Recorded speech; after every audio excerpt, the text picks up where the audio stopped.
If you've been watching the precious metals market lately, you know that January 2026 will go down in history as one of the wildest rides silver investors have ever experienced. On January 29th, silver hit an absolutely stunning peak of $121 per ounce. Let that sink in for a moment. Then, in what can only be described as a bloodbath, silver crashed nearly 30% in a single day. We're talking about the biggest one-day blow since 1980. As I'm recording this on February 9th, silver is trading somewhere between $79 and $82 per ounce, depending on which source you're looking at, which means it's given back roughly 40% from that peak in just over a week. Now, if you're sitting there thinking about whether to put your money into gold or silver in 2026, this recent chaos probably has you second-guessing everything. And honestly, that's exactly why we need to have this conversation right now. Because here's the thing. Despite that brutal crash, silver is still up an incredible 146% compared to where it was a year ago. So what's really going on here? Is silver still the better play? Or should you be looking at gold's relatively calm performance instead? Let's start by looking at what actually happened during this insane volatility, because understanding the mechanics of the crash tells us a lot about the fundamental differences between these two metals. Silver's journey from around $32 in early 2025 to that $121 peak wasn't just about fundamentals. It was a speculative frenzy. U.S. Treasury Secretary Scott Bessent actually came out and attributed a lot of these extreme swings to Chinese traders, calling the recent top a speculative blow-off. Now, whether you believe that narrative or not, what we know for certain is that the CME, the exchange where silver futures are traded, increased margin requirements from 11% to 15% right as the market was hitting those record highs. Think about what that means for a second. If you're a highly leveraged speculator and suddenly you need to put up more cash to hold your position, you've got two choices. Pour massive amounts of additional capital into the system immediately, or close out your positions. Most chose the latter, and when everyone rushes for the exit at the same time, you get a crash. This is something that almost never happens with gold because gold doesn't typically see the same kind of speculative leverage that silver attracts. Gold is seen as the stable, safe haven asset. Silver is viewed as gold's wild, younger sibling, the one that can give you massive gains but also massive losses. There's another factor that played into silver's crash that we need to talk about, and it's a political one. The nomination of Kevin Warsh as the next Federal Reserve Chairman sent shockwaves through precious metals markets. Warsh has previously displayed very strong views against maintaining a large Fed balance sheet, which signals a potentially more hawkish monetary policy ahead. For precious metals, especially silver with its higher beta to economic conditions, this kind of policy shift can be devastating in the short term. Gold certainly felt some pressure too, but its reaction was far more muted because gold buyers tend to be central banks, long-term wealth preservers, and institutional investors who aren't going to panic sell based on short-term Fed positioning. Now, let's dig into something really crucial that separates these two metals: their demand dynamics. This is probably the most important difference you need to understand. More than 50% of silver's demand comes from industrial applications. We're talking about solar panels, electric vehicles, electronics, medical equipment, and increasingly, artificial intelligence infrastructure. In 2024, solar consumption alone hit a new all-time high, and it surged again in 2025. Analysts expect solar demand to nearly double silver consumption between 2020 and 2030.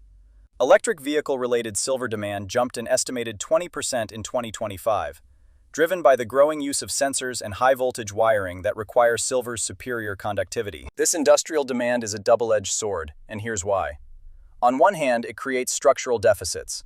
The Silver Institute reported that global silver demand exceeded supply for the fourth consecutive year, with a structural deficit estimated at over 200 million ounces in 2025. That's massive. When demand consistently outstrips supply, basic economics tells us prices should rise over the long term. But here's the other edge of that sword. When prices get too high, industrial users start looking for alternatives, or they simply reduce consumption. At $121 per ounce, manufacturers were absolutely looking at ways to use less silver or substitute other materials. Even at current prices around $80, there's real concern that industrial demand will be destroyed. Gold, on the other hand, doesn't have this problem. Only about 10 to 15% of gold demand comes from industrial use. The vast majority is investment demand, jewelry and cultures where gold represents stored wealth, and central bank reserves. Central banks have been net buyers of gold for years now, and that trend shows no signs of stopping, regardless of whether gold is at $1,800 or $2,500 per ounce. They're not price-sensitive buyers.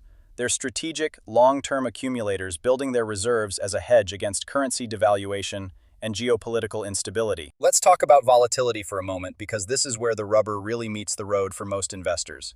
If you bought silver at $32 in early 2025 and held through to the $121 peak, you made nearly 300% returns.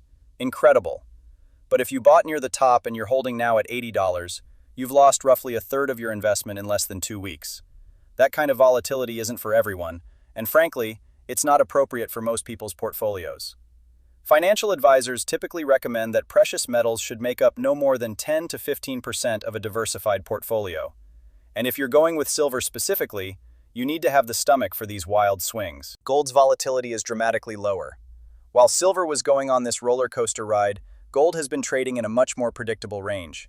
Yes, it responds to the same macro factors like dollar strength, Fed policy, and geopolitical tensions. But the moves are measured, not explosive. For someone who wants precious metals exposure but also wants to sleep at night, gold is simply the more rational choice. That doesn't make it better in absolute terms. It just makes it better for certain types of investors and certain risk profiles. Now, I know some of you are thinking, but what about those amazing gains silver can give me? And you're right to think about that.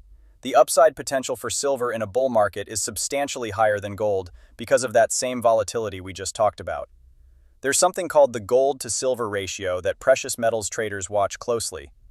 Historically, this ratio has averaged somewhere between 50 and 60, meaning it takes 50 to 60 ounces of silver to buy 1 ounce of gold. When silver hit $121 and gold was trading around $2,500, that ratio compressed to about 20 to 1, which was extremely unusual. As of today, with silver at roughly $80, we're back to a more typical ratio in the 30 to 35 range, depending on gold's exact price. What does this ratio tell us? Well, when it's unusually high, say 80 or 90 to 1, it suggests silver is undervalued relative to gold and might be a good buy. When it's unusually low, like it was at 20 to 1 in January, it suggests silver has run too hot and might be due for a correction.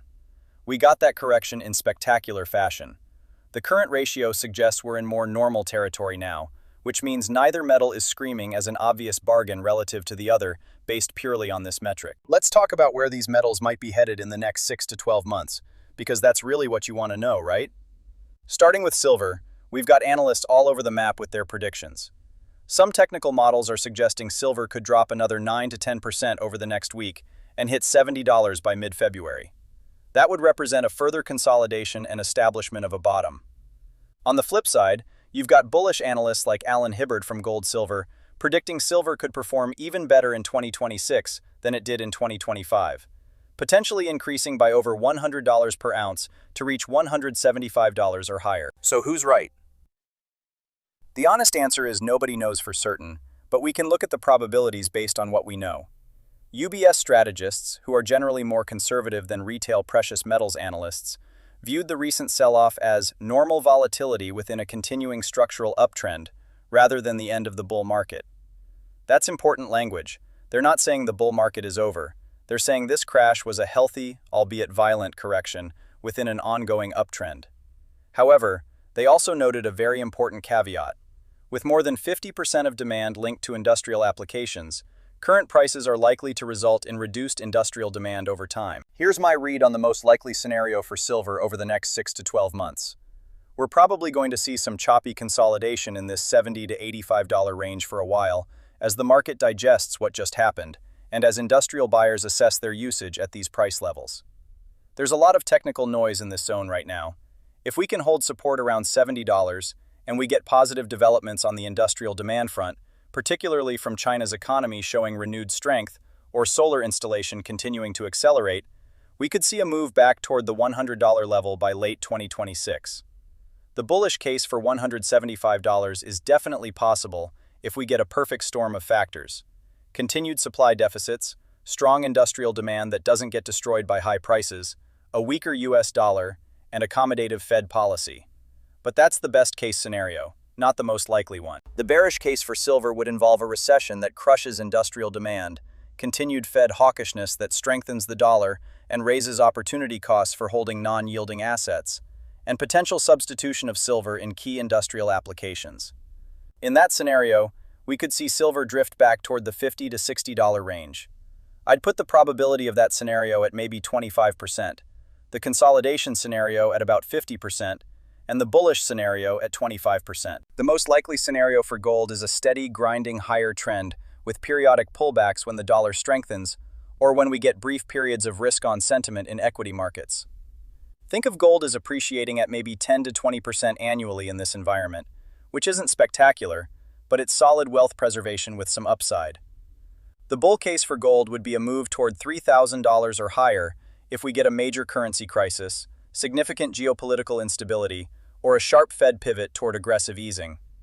The bear case would be gold dropping back toward $2,000 if the economy proves unexpectedly resilient, inflation comes down faster than expected, and real interest rates rise significantly. But even in the bear case, gold is unlikely to see the 40% drawdowns that silver just experienced. Third, keep an eye on solar installation and electric vehicle production numbers. These are real-time indicators of industrial silver demand. If we see solar installations plateau or decline because of high silver prices or other factors, that's a red flag for silver's bull thesis. Fourth, watch the US dollar index. When the dollar weakens, precious metals typically rise and vice versa.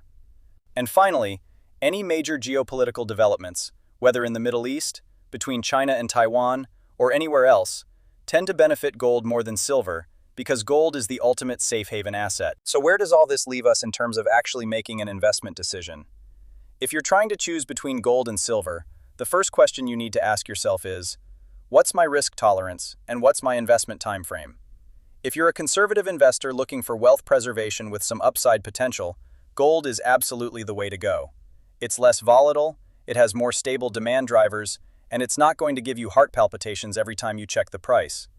You can buy physical gold, gold ETFs, or even gold mining stocks, and you'll participate in the precious metals thesis without the wild swings. If you're a more aggressive investor who can tolerate significant volatility, and you believe in the industrial demand thesis for silver, particularly around solar and electric vehicles, then silver offers much higher upside potential. But you need to be prepared for drawdowns like we just saw. You absolutely cannot panic sell when it drops 30% in a day. That's the price of admission for silver's higher return potential. Most financial advisors would suggest that even aggressive investors shouldn't have more than 15% of their portfolio in precious metals total.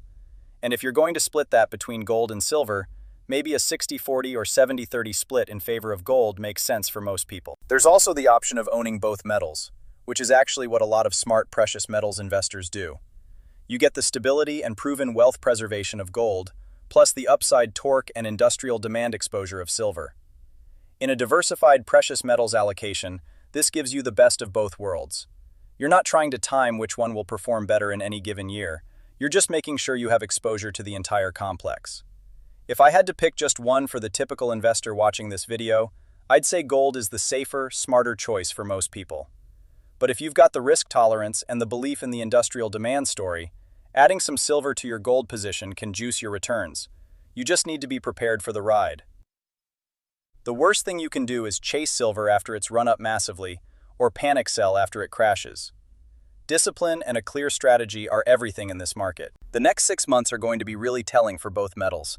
We'll see whether silver can hold this $70 to $80 range and build a base for another leg higher, or whether industrial demand destruction and a strong dollar push it lower.